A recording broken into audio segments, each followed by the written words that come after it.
नमस्कार मंडळी, Deepali food page या चॅनलवर तुमचं मनापासून स्वागत आहे। आज आपण करणार आहोत अगदी साधी पण खूपच चविष्ट आणि झणझणीत टोमॅटोची चटणी। घरात काही भाजी नसेल ना तर ही चटणी आणि गरमागरम भाकरी किंवा पोळी असली की जेवण अगदी मस्तच होतं।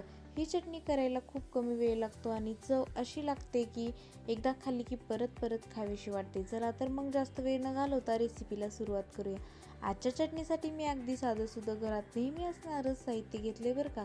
फोडणीसाठी जिरे आणि मोहरी, चवीनुसार मीठ, रंग आणि चव खुलण्यासाठी हळद, झणझणीतपणासाठी लाल तिखट, थोडासा गरम मसाला आणि आपल्या चटणीची खास चव वाढवण्यासाठी कारळाची चटणी घेतली आहे। त्यानंतर इथे मी रसाळ टोमॅटो घेतले, त्यानंतर कांदा बारीक चिरून घेतलाय, काही कढीपत्त्याची पानं आहेत। फोडणीत पडली की एकदम खमंग वास सुटतो। मग भाजून घेतलेलं शेंगदाण्याचं कूट आहे, त्यामुळे चटणीला मस्त घट्टपणा येतो आणि शेवटी ताजी बारीक चिरलेली कोथिंबीर आहे। चला मंडळी, आता गॅस सुरू करून त्यावरती कढई ठेवली आहे। कढई छान तापली की त्यात तेल घातलं। तेल गरम झाल्यानंतर जिरे आणि मोहरी घालूयात। मोहरी छान तडतडली की त्यात कढीपत्ता आणि कांदा घातला।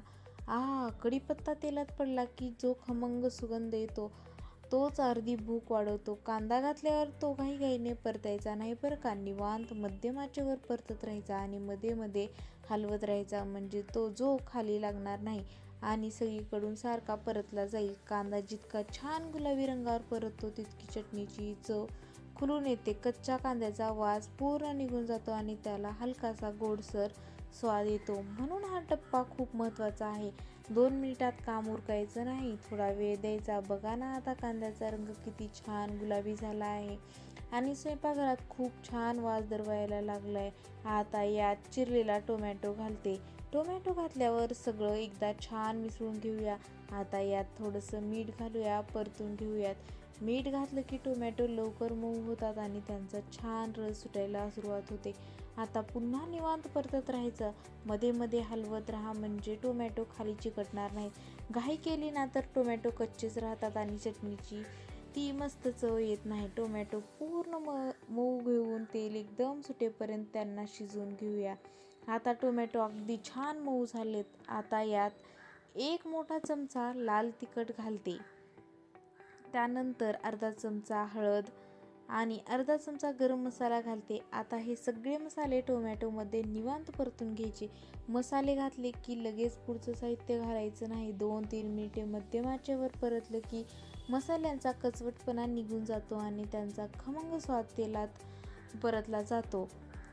बघा ना, रंगही किती छान खुललाय। आता यात 1 चमचा कारळाची चटणी घालते। ही चटणी घातली की एक वेगळीच गावरान चव येते। त्यानंतर 2 ते 3 चमचे भाजलेले शेंगदाण्याचं कूट घालते। शेंगदाण्याच्या कुटामुळे चटणीला घट्टपणा येतो आणि प्रत्येक घास खमंग लागतो। आता हे सगळं पुन्हा 2 मिनिटे छान परतून घ्यायचं। कारळाची चटणी, शेंगदाण्याचं कूट आणि मसाले एकमेकात छान मुरले की जी चव तयार होते ना ती खरंच भन्नाट लागते। बघा, आता तेल हलकंसं सुटायला लागले। आता शेवटी गॅस बंद करण्यापूर्वी भरपूर ताजी बारीक कोथिंबीर घालते। कोथिंबीरीमुळे चटणीला ताजेपणा, सुगंध आणि रंग मिळतो। आता हलक्या हाताने एकदा सगळं एकजीव करून घेतलं की बस, आपली झणझणीत खमंग गावरान टोमॅटोची चटणी खाण्यासाठी तयार झाली आहे। गरमागरम भाकरी किंवा पोळीसोबत वाढली की 2 घास जास्त खाल्ले जातात। चला तर मग तुम्हाला ही रेसिपी कशी वाटली ते कमेंटमध्ये नक्की सांगा। जर तुम्हाला ही रेसिपी आवडली असेल तर लाईक करा आणि तुमच्या मित्रमैत्रिणींना शेअर करा।